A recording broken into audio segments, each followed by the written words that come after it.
Avec l'inflation qui a explosé ces dernières années et les prix des aliments qui se sont envolés, je sais pas vous, mais moi, parfois, j'étais un peu découragée de faire mes courses. De mois en mois, je voyais le prix total de mon caddie s'envoler, alors que concrètement, lorsque je faisais les courses, j'achetais les mêmes choses et que je ne m'étais pas fait plus plaisir que d'habitude, ce qui est particulièrement frustrant. Et puisque malheureusement, je ne peux pas, à mon échelle, baisser les prix et baisser l'inflation en cours, j'ai décidé de réfléchir à des astuces que je pouvais mettre en place au quotidien lorsque je fais mes courses pour réduire drastiquement le prix total de mon caddie. C'est des astuces qui, mis bout à bout, avec le temps, m'ont permis d'économiser plusieurs centaines d'euros, ce que je trouve absolument incroyable. J'ai donc noté ces astuces dans un carnet, j'en ai rassemblé 10 pour vous les partager aujourd'hui, pour que vous puissiez, vous aussi, faire des économies sur vos courses alimentaires. Donc si ça t'intéresse, c'est parti!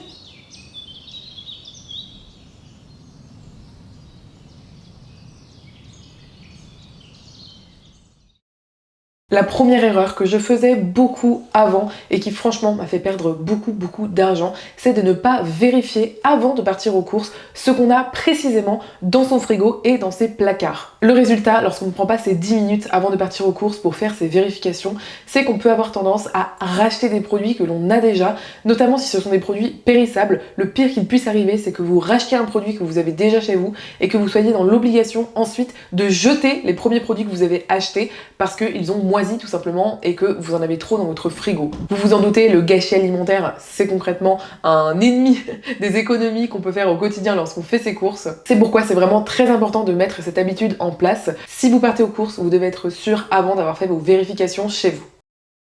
La deuxième erreur que je vois énormément autour de moi, vous allez le comprendre, c'est pas une erreur que je fais depuis plusieurs années, mais ça me paraissait très intéressant et important de vous la partager. Ça va être de constituer vos repas en mettant en pièce vraiment principale la viande au milieu de votre assiette. Alors vous le savez très bien si vous me suivez, à la maison on ne mange plus de viande depuis bientôt 10 ans je crois. On ne mange pas de poisson non plus et ça tombe bien puisque la viande et le poisson font partie très clairement des produits les plus chers dans un budget alimentaire. Alors je sais ce que vous vous dites, oui mais Andrea je vais pas juste enlever la viande et le poisson, j'ai besoin de protéines et c'est là que je peux vous expliquer que vous pouvez avoir les mêmes protéines, la même qualité de protéines avec les protéines végétales. Vous le savez peut-être, à la maison on mange uniquement des protéines végétales puisqu'on est vegan depuis 8 ans à peu près et outre l'aspect éthique, le fait que selon moi ce n'est pas forcément éthique de tuer des animaux si ce n'est pas nécessaire, outre l'aspect écologique, on le sait aujourd'hui c'est une catastrophe écologique de manger de la viande ou du poisson à tous les repas, et bien il faut quand même noter que ça reste des produits extrêmement chers qui vont peser sur votre budget alimentaire quotidien. Je vous ai fait un tableau que je vous mets à l'écran tout de suite où j'ai calculé en fait le prix pour 10 grammes de protéines, quelle que soit la source de ces protéines, qu'elles soient animales ou végétales. Donc vous le voyez, le tableau il est classé de la moins chère à la plus chère pour 10 grammes de protéines en provenance d'un seitan fait maison à base donc de farine lavée. Les 10 grammes de protéines nous coûtent seulement 11 centimes. Pour les protéines de pois texturées, ça nous coûte pour 10 grammes de protéines 23 centimes. Pour les protéines de soja texturées, ça nous coûte 29 centimes.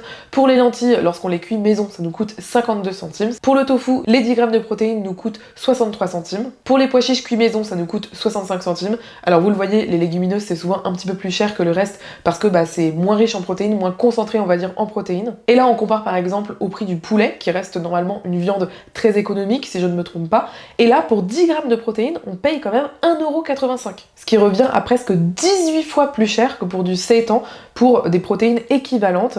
Et au niveau du bœuf, là c'est une viande qui est plutôt chère, on est à 3,75€ pour seulement 10 grammes de protéines, ce qui est très cher. Alors maintenant je sais ce que vous allez me dire oui mais Andrea, les protéines qui sont contenues dans la viande, elles sont complètes, elles ont donc un profil d'acides aminés complet, ce qui n'est pas le cas des protéines végétales. Alors moi je vous répondrai, c'est partiellement vrai mais c'est aussi partiellement faux. Il y a dans le règne végétal des protéines qui sont complètes, de la même façon que les protéines de la viande sont complètes. On parle ici notamment du soja, donc dans le tableau vous pouvez prendre tout ce qui est tofu et protéines de soja texturées, ce sont déjà des sources complètes de protéines. Ensuite vous allez me dire oui mais quid du seitan, des protéines de pois, des lentilles, des pois chiches. Alors vous avez raison, ce sont là des sources de protéines mais pas forcément des sources de protéines complètes. Maintenant, qu'est-ce qui se passe lorsque vous mangez des protéines? Restez avec moi, ça va être très court, mais je vous explique parce que c'est très important. La première chose que votre corps va faire lorsqu'il va commencer à digérer des protéines que vous lui avez données, ça va être de diviser la chaîne d'acides aminés dans le corps. On est donc d'accord sur le fait que ce n'est pas forcément important de les avoir toutes en fait collées entre elles, puisque de toute façon votre corps va les diviser. Je simplifie, mais en gros c'est pour que vous me compreniez bien. L'important, ça va être de donner à votre corps tous les acides aminés, mais c'est pas grave s'ils sont entre guillemets ensemble dans le même aliment ou s'ils sont dans deux aliments différents. Je vous ai mis par exemple les lentilles dans ce tableau. Dans votre repas, vous n'allez pas manger que des lentilles. Normalement, vous allez manger une source de protéines, une source de glucides et une source de légumes. Si donc on considère que les lentilles sont une source de protéines, eh bien on va ajouter dans notre assiette une source de légumes et également une source de glucides. La source de glucides, si vous utilisez du riz par exemple, eh bien sachez que si vous mangez des lentilles avec du riz, les acides aminés contenus dans le riz et les acides aminés contenus dans la lentille, en étant mangés, que ce soit au même repas ou pas d'ailleurs, sur la même journée c'est suffisant, même sur plusieurs jours c'est suffisant, votre corps aura tout simplement une chaîne d'acides aminés complète qui correspondra donc aux protéines que vous aurez en mangeant par exemple du poulet ou du bœuf. En gros, la clé ici, lorsqu'on mange végétal, pour avoir des protéines complètes, ça va être tout simplement de varier son alimentation, de ne pas manger qu'un seul aliment, ce qui est logique dans n'importe quelle alimentation équilibrée, mais d'en manger plusieurs, et en mangeant plusieurs comme ça, vous allez pouvoir avoir tous vos acides aminés. En gros, ma deuxième astuce, ça va être vraiment de privilégier les protéines végétales face aux protéines animales, parce que non seulement elles coûtent beaucoup moins cher, comme on l'a vu dans le tableau que je me suis amusée à calculer tout à l'heure, mais en plus, elles seront bien meilleures pour votre santé, pour le bien-être animal et également pour votre portefeuille. La troisième erreur que je vois très souvent, et je ne sais pas trop pourquoi, ça va être d'acheter systématiquement vos fruits et légumes au rayon frais. À la place, je vous conseille plutôt de regarder vraiment dans l'ensemble de votre magasin, là où vous pourrez trouver ces fruits et légumes le moins cher. Je pense notamment au rayon surgelé qui est souvent très économique. Évidemment, ça dépend des produits, mais globalement, c'est quand même plus économique que les produits frais. Alors bien sûr, ce n'est pas intéressant d'acheter tout en surgelé. En plus, on est beaucoup à ne pas avoir un congélateur infini.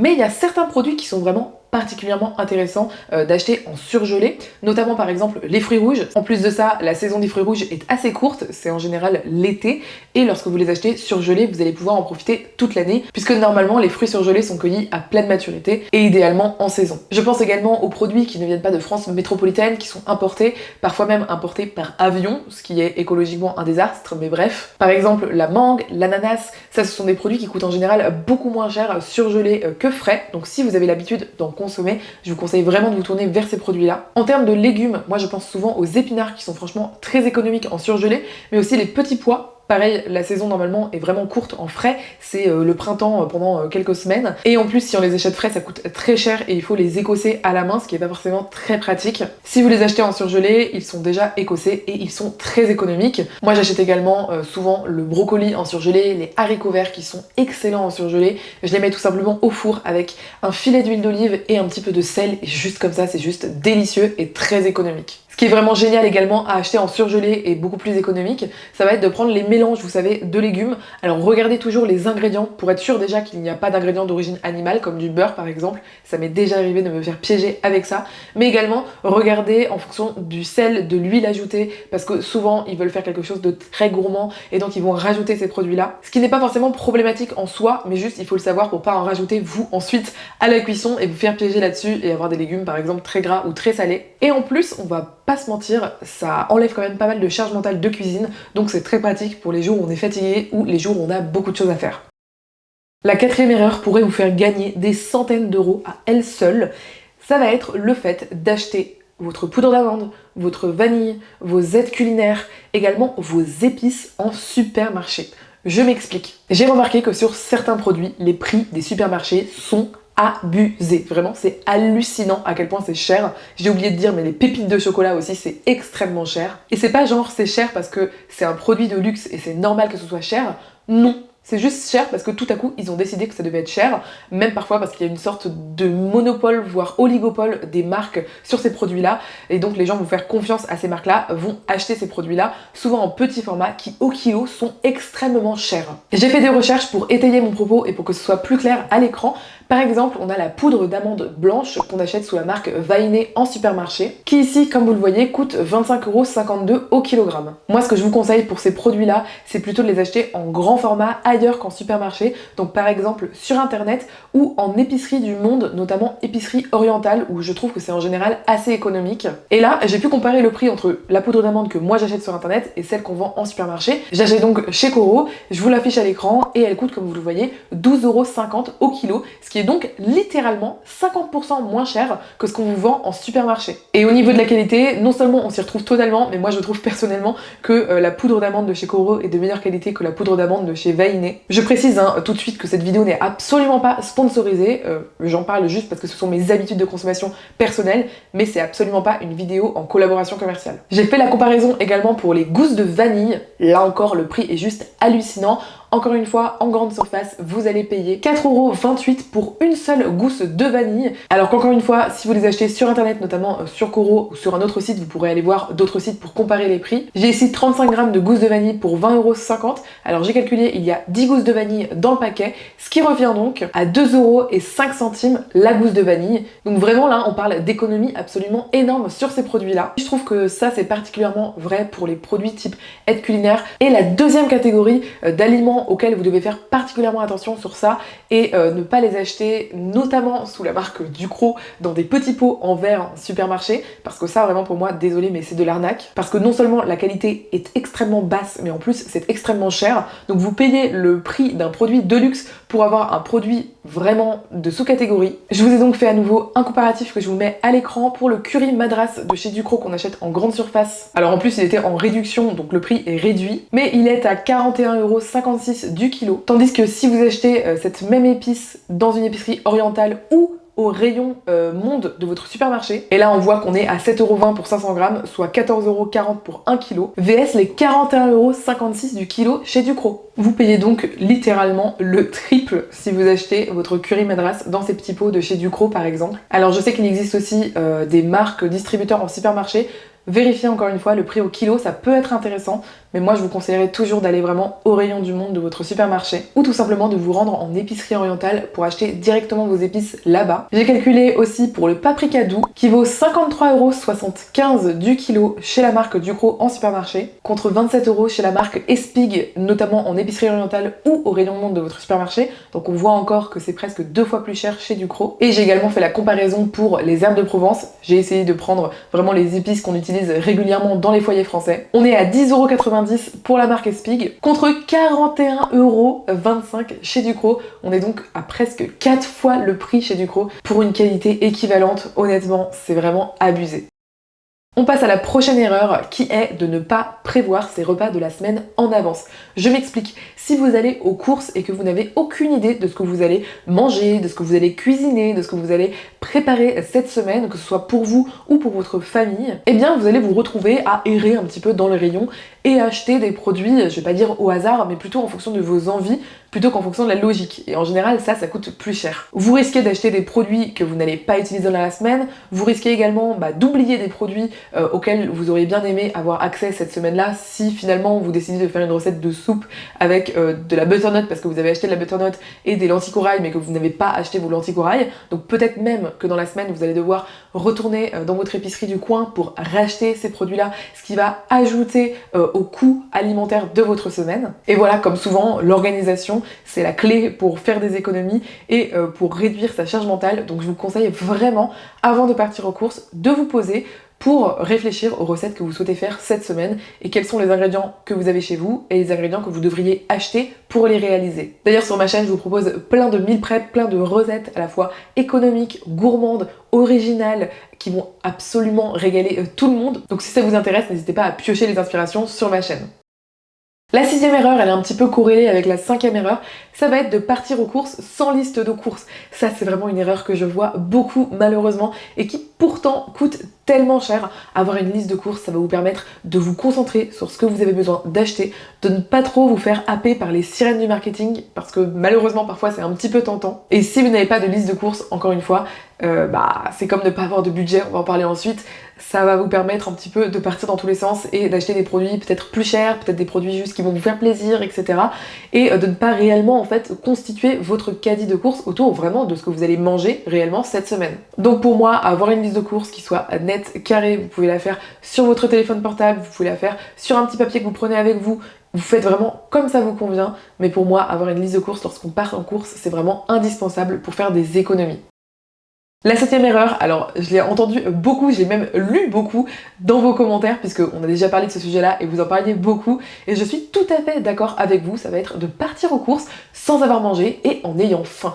Ça, c'est vraiment une erreur pour moi, parce que c'est vrai que lorsqu'on a faim, on ne pense plus pareil en fait, tout simplement. On est juste en mode j'ai trop faim, et donc quand on va voir les produits dans les rayons des supermarchés, on va les acheter par gourmandise plutôt que par nécessité. Non pas que ce soit quelque chose de mal d'acheter des aliments gourmands, c'est important de se faire plaisir au quotidien dans son alimentation et d'équilibrer entre ce qui va vraiment être des produits purement nutritifs et des produits qui vont être plus plaisir. Mais c'est vrai qu'en général, c'est bien de se limiter un petit peu dans les produits comme ça qui vont être trop sucrés, trop gras, trop salés. C'est pas moi qui l'invente si vous voyez ce que je veux dire. Et c'est vrai que les jours où je pars aux courses, vraiment avant de manger, j'ai tellement faim et je vois des chips et je fais ah j'ai trop envie de manger des chips, et je vois des bonbons et j'en prends, et je vois des biscuits et je me dis waouh j'ai trop envie de manger ces biscuits. Mais ouais, je suis vraiment d'accord avec vous, le mieux c'est de partir aux courses avec le ventre plein en étant repu. De cette façon, encore une fois, vous serez concentré, vous allez faire vos courses avec votre liste et tout va bien se passer, et a priori vous ferez quelques petites économies et en plus vous serez peut-être un petit peu plus contente de vous. La 8e erreur, encore une fois, qui est très courante, ça va être de prendre en fait les produits qui se présentent à vous. Je m'explique, imaginons que vous souhaitiez acheter, allez, on va dire des pâtes. Vous allez sûrement aller au rayon des pâtes et choisir les pâtes, soit de la marque que vous connaissez, que vous appréciez particulièrement, soit tout simplement, en général, c'est les pâtes qui sont à votre hauteur de vue. Il y a quelque chose qu'il faut savoir en marketing, c'est qu'on va mettre les produits milieu haut de gamme, vraiment au niveau de votre vue. Donc ça va être voilà 1m60, 70, 80, je sais pas exactement, mais en gros vraiment au milieu du rayon. Et tout en haut du rayon et tout en bas du rayon, là vous allez avoir les produits qui sont moins chers, qui sont en général moins achetés, alors que la qualité n'est pas forcément moindre. Récemment, j'ai regardé un TikTok d'une jeune femme qui avait travaillé en usine, alors là en l'occurrence c'était en usine de jambon, voilà c'est triste mais c'est comme ça, et elle disait c'est fou parce que l'usine, vraiment, elle produisait un type de jambon. C'était le même jambon pour tout le monde. Sauf qu'ensuite, lorsqu'on les mettait dans les emballages, eh bien, il y avait le jambon de marque, il y avait le jambon distributeur et le jambon de la sous-marque, donc vous savez, EcoPlus, ce genre de marque. Et vraiment, elle disait, littéralement, les 3 jambons, c'était les mêmes. Ils sortaient du même animal, même si, en général, le jambon, c'est pas un seul animal. En gros, c'est exactement le même produit, simplement, c'est vendu sous différentes marques. Et en fait, vous allez prendre le produit de marque en vous disant je fais plus de bien à mon corps, j'achète quelque chose de plus équilibré en termes nutritionnels, voilà. En fait, vous avez l'impression d'acheter plus de la qualité, tout simplement, alors qu'au final, vous avez littéralement le même produit. Donc parfois, c'est vraiment intéressant d'aller tester les produits qui sont en haut et en bas des rayons, qui vont être beaucoup moins chers, même si c'est des produits EcoPlus ou marque distributeur et que vous aviez l'habitude d'acheter de la marque, parce que tout simplement, vous allez peut-être avoir de bonnes surprises, voire même en acheter 2, les comparer au niveau du goût, de l'apparence, des ingrédients, et peut-être remarquer que certains aliments sont littéralement les mêmes, sauf que vous allez payer genre 20% ou 30%, voire même parfois 50% moins cher en prenant les sous-marques. Pour moi, c'est vraiment important d'être consciente et conscient un petit peu du marketing qui se joue dans un supermarché. C'est vraiment énorme, on se rend à peine compte d'à quel point il y a du marketing sensoriel qui est fait, enfin c'est hallucinant. Mais en gros, le facing des produits, c'est-à-dire donc le visuel des produits compte énormément. Je sais pas si vous avez remarqué, mais pour les produits de luxe, souvent ils sont dans des couleurs sombres, avec des couleurs par exemple comme noir, ce genre de choses, ça appelle le luxe, alors qu'à l'inverse, les produits qui vont être vraiment des produits de sous-marque, qui vont être blancs avec juste une petite écriture, en général bleu foncé par exemple, et tout de suite ça va nous dire ouais ça c'est cheap, ça va pas être bon, etc. Alors que vraiment, c'est juste des économies littéralement qui ont été faites sur les emballages. Également, c'est une bonne astuce à connaître que je vous mets en bonus ici. Si vous prenez le produit en main, ayez bien conscience que vraiment, genre, essayez de l'intérioriser, vous dire que vous avez le droit de regarder ce produit, de lire les ingrédients et de le reposer. Parce qu'en fait, il faudrait que je recherche précisément le chiffre parce que je l'ai plus exactement en tête et que c'est un truc que je vous partage comme ça. Mais il me semble que t'as 3/4 de chance d'acheter le produit à partir du moment où tu l'as touché. Donc vraiment, le packaging, l'emballage va être fait pour que littéralement vous le voyez, donc il est à hauteur de vue, vous le prenez et ensuite, une fois que vous l'avez vu, que vous l'avez pris, c'est presque déjà gagné pour le supermarché ou pour la marque parce que vous allez avoir énormément de chances de le mettre dans votre panier et de l'acheter. Donc conscientisez tout ça, ayez conscience que voilà, vous êtes dans un environnement qui essaye de vous manipuler, voilà, sans partir sur des théories du complot, mais voilà, le marketing c'est une forme de manipulation. Et regardez bien en haut et en bas des rayons parce que je vous assure que comme ça vous allez faire de grosses économies. La 9e erreur, celle-là je pense qu'absolument tout le monde l'a déjà faite. Je pense que vraiment c'est une erreur universelle. Ça va être d'acheter des fruits et légumes sans penser, sans réfléchir à comment vous allez pouvoir utiliser tout le fruit et tout le légume. Pour moi, c'est vraiment très important parce qu'on en revient à l'une des astuces du début de la vidéo qui est d'éviter de faire du gâchis alimentaire. En fait, il y a le gâchis alimentaire qui est vraiment estampillé comme gâchis alimentaire. Donc par exemple, vous avez acheté trop de citrons, il y a des citrons qui moisissent dans votre frigo, on aurait dû mieux s'organiser, mais maintenant c'est comme ça, on peut plus l'utiliser, donc on le jette à la poubelle, c'est du gâchis alimentaire, c'est mal, machin, tout ce qu'on veut. Mais il y a du gâchis alimentaire qui est totalement normalisé. Personne va vous dire c'est mal ce que vous faites parce que, bah encore une fois, c'est dans la norme. Par exemple, jetez le tronc d'un brocoli si vous l'avez acheté frais. Ou par exemple, jeter la peau d'un citron. Ou encore une fois, jeter les graines d'une courge. Ou bien jeter la peau des pommes de terre. Pourtant, là je viens peut-être un petit peu vous retourner le cerveau, tous ces produits-là sont mangeables, bons pour la santé, vous apportent des nutriments supplémentaires, et donc peuvent être consommés, cuisinés, dégustés, et pourront même vous régaler.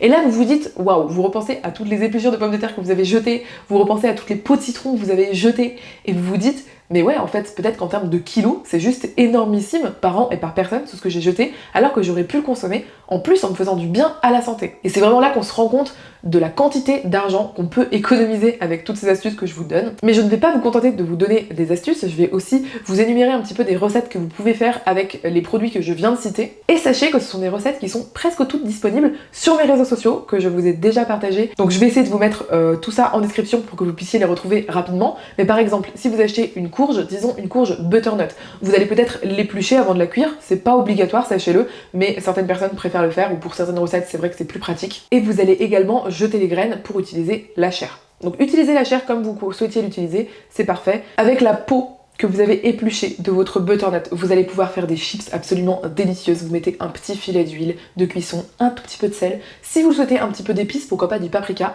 et vous le mettez, vous les étalez bien sur une plaque avec du papier sulfurisé, et vous le mettez au four à 180 degrés pendant 10-15 minutes. Faut bien surveiller parce que ça brûle très facilement. Avec les graines, moi je vous encouragerais pas à faire les graines, vous savez, où il faut les nettoyer, enlever tous les filaments autour des graines, puis les sécher, puis les mettre au four avec encore une fois des épices, de l'huile, etc.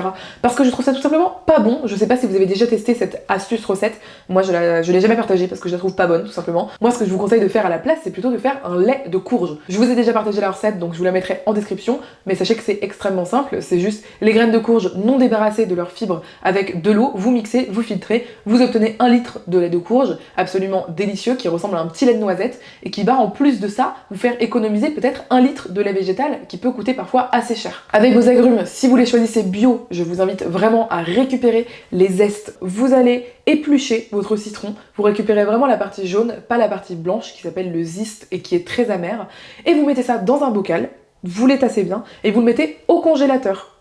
Ensuite, lorsque vous allez cuire, que ce soit du riz, des légumineuses, une céréale quelconque, vous allez reprendre ces zestes congelés et vous allez les mettre dans votre eau de cuisson. Ça va parfumer tellement agréablement ce que vous cuisinez et ça coûte 0 €. Faites pareil avec les zestes d'orange. D'ailleurs, si vous cuisez des haricots rouges maison avec des zestes d'orange, c'est juste délicieux. Petite astuce de chef. On peut également penser aux pommes de terre. Je vous avais déjà partagé il y a de ça bien 2 ans, je crois, une recette de chips de pommes de terre 0 déchet. Pareil, c'est absolument délicieux et c'est vraiment très facile à faire. On peut penser aux pieds des brocolis qu'on peut utiliser dans énormément de recettes différentes. On peut faire des pickles avec, on peut faire des frites, on peut également les râper et les ajouter dans une salade, c'est délicieux. Il faut juste éplucher en fait le tronc du brocoli, mais l'intérieur il est tellement tendre et tellement bon. Je pense aussi aux légumineuses que vous achetez en boîte, récupérez le liquide de trempage qui s'appelle l'aquafaba. Avec, vous allez pouvoir faire des recettes véganes délicieuses. Je suis actuellement en train de travailler sur une recette de biscuits roulés pour la bûche de Noël, parce que oui, je pense déjà à vous proposer les recettes véganes pour Noël. Mais sachez que cet aquafaba, il se monte en neige comme des blancs en neige. Il peut se conserver au réfrigérateur pendant quelques jours, hein, c'est à peu près 2-3 jours. Mais si vous souhaitez les conserver plus longtemps, je vous invite à les mettre dans un bac à glaçons au congélateur. On peut également penser aux épluchures en tout genre de fruits et légumes. Surtout si vous achetez bio, vous allez pouvoir les utiliser pour ensuite faire des bouillons de légumes maison. Bref, c'est infini, on se rend pas compte à quel point on jette en fait des produits alimentaires qui pourraient être consommés. Et la 10e erreur, c'est même 2 erreurs en une, vous allez voir, je vais pouvoir vous donner 2 astuces du coup, donc c'est tout bénef, ça va être de partir aux courses sans penser à faire un budget course, tout simplement. Alors je sais, ça peut paraître débile, mais pour moi, c'est important d'avoir un budget course. Pourquoi? Parce que si vous n'avez aucune idée de combien vous êtes censé dépenser par rapport à un budget défini, bah vous allez avoir plus de chances d'acheter plus en fait, tout simplement, d'acheter en réfléchissant moins. Alors que si vous avez un budget défini, donc moi ce que je vous conseille de faire pour pas trop vous priver, parce que c'est important, ça va être tout simplement de regarder ce que vous avez consommé récemment en fait. Combien vous avez dépensé le mois dernier sur vos courses. Combien ça vous a coûté par personne par exemple et par semaine, et ensuite comme ça vous pouvez définir un petit peu votre budget course. Si vous savez que vous avez abusé ces derniers temps, bah, vous pourrez réduire, surtout grâce à ces astuces là, mais globalement voilà, dites-vous chez nous ça coûte 30 € par personne et par semaine par exemple pour manger tant de repas, et ensuite vous faites les courses pour 4 personnes, vous calculez x4 et vous essayez de ne pas dépasser ce budget. Maintenant, c'est là que vient la deuxième astuce. Comment on fait pour ne pas dépasser un budget alors qu'au fur et à mesure des courses, on met les produits dans notre caddie et qu'on ne connaît pas exactement à combien on en est. Moi, c'est au point où, avant de faire cette astuce, je faisais un jeu avec mon compagnon à la caisse, on pariait combien on allait devoir payer en fait, pour dire à quel point on savait pas exactement combien on allait payer. D'ailleurs, on pouvait se tromper de 10 ou 20 €. L'astuce donc pour moi, en plus d'avoir ce budget en tête, ça va être d'avoir une petite calculette avec vous. Vous pouvez évidemment utiliser votre téléphone portable, et ce que je vous conseille de faire, c'est à chaque fois que vous allez mettre un produit dans votre caddie, vous allez rajouter le prix sur votre calculette. C'est une astuce que font beaucoup les chefs en restauration, hein, les personnes qui vont comme ça faire des courses dans des magasins professionnels notamment, et qui vont acheter des choses. Ces personnes-là ont toujours une petite calculette à la main et calculent au fur et à mesure, parce que bah ces personnes-là ont un budget à respecter pour rester rentable pour leur restaurant. Pourquoi ce serait pas pareil pour nous en fait, tout simplement? Même si nous, il n'y a pas là une question de rentabilité, il y a là une question tout simplement de budget, d'économie, de projets futurs, ou même parfois de survie, parce que bah on est beaucoup à ne pas pouvoir mettre d'argent de côté et à vraiment devoir respecter strictement notre budget. Alors je sais que maintenant il y a aussi en supermarché, je sais même pas comment ça s'appelle, des appettes, je sais pas comment ça s'appelle, mais un truc qu'on utilise qui fait bip comme ça sur vos produits, et au fur et à mesure bah ça va ajouter le prix. Personnellement je ne fais pas mes courses dans ce type de supermarché, du coup je ne connais pas, mais je sais que ça peut être très pratique. Et si vous utilisez ça, vous aurez comme ça une vision précise de ce que vous allez dépenser ce jour-là, sans pour autant devoir sortir votre calculette. Donc si vous préférez faire comme ça peut être une bonne astuce. Je suis hyper curieuse de savoir vraiment quelle est l'erreur que j'ai abordée et que tu faisais et que tu vas pouvoir corriger grâce à cette vidéo. Donc n'hésite pas à me la mettre en commentaire, je vais vous lire avec grand plaisir. Si tu as d'autres astuces courses à nous partager que toi tu fais de cette façon et que tu sais que ça te fait économiser de l'argent, surtout ne garde pas cette astuce pour toi, partage-la avec les autres membres de la communauté, ça va vraiment leur faire très plaisir. Et moi également, hein, je vous lis et j'apprends beaucoup de choses grâce à vous, donc merci infiniment à toutes les personnes qui laissent un commentaire. Si la vidéo t'a plu et que tu n'es pas encore abonné, eh bien n'hésite pas à aller voir d'autres vidéos de ma chaîne et à rejoindre la communauté. Vraiment, la communauté s'élargit ici de jour en jour et c'est un pur plaisir, parce que vraiment ma team YouTube, mais vous êtes tellement des sucres, je vous adore. Moi je te dis à tout de suite sur une autre vidéo de la chaîne, et d'ici là, à bientôt.